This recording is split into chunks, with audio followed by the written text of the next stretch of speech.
Now, how many pets do you think are allowed in a condo in Hawaii?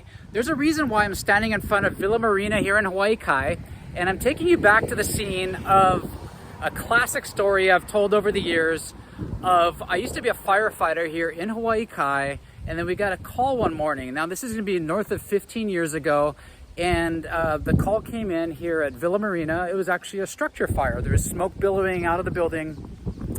And that day, I happened to be the guy, the engineer that was pumping the water for the firefighters. And the truck was parked right on the street here. And I have to find the hydrant, but it's set a little bit further back. I think we had to pull it from down the street here. But what happened is you saw smoke billowing out of units here at Villa Marina. And what happened was, it came in as a structure fire. And then what happened was the firefighters, they started walking back out to the truck, and they had dog poop all over their boots. And everyone started chuckling and laughing, like, we're like, what the heck is going on here? And it turns out, one of the guys said, like, they peeked through the window to see what was going on, if anyone was in the place. And there were dogs and cats sitting on the couch watching television. And to make a long story short, it broke the news later after we put out the fire. They had 27 dogs living in this townhome complex behind me.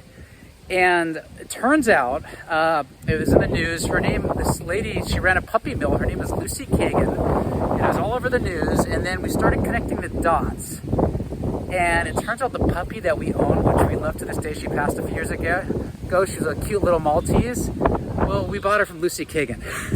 So I just want to point out this is a classic story and definitely not the norm. So whenever you're buying a townhouse or condo in Hawaii and you do have your furry loved ones, you always want to be sure to ask for a copy of the house rules, because it is not the norm. Like I said, most places do not allow 27 dogs, nor did they at the time here.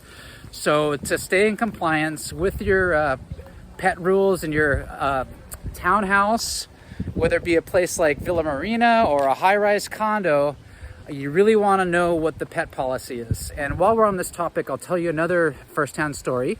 It was a client I helped sell a place in Waikiki. Well, I did not help her buy that place. And what turns out is she bought in the building and spent over $100,000 in renovating her condo before she moved in. But all she asked from her previous realtor was, is this building pet friendly?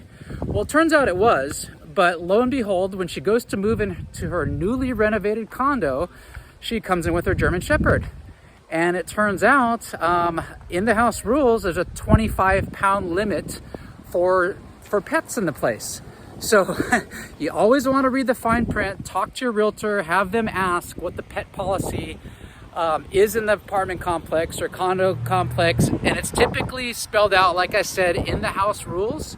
So always be sure to ask for a copy of that, because what you don't want to do is close on a place and you can't move in with your little furry loved ones. So here we are again, once again at Villa Marina in Hawaii Kai. Got a couple of classic pet stories for you. And if you have any real estate questions here on Oahu, or if you're looking to buy or sell a place that is pet friendly, feel free to reach out and give me a shout at 808-371-3509. Mahalo.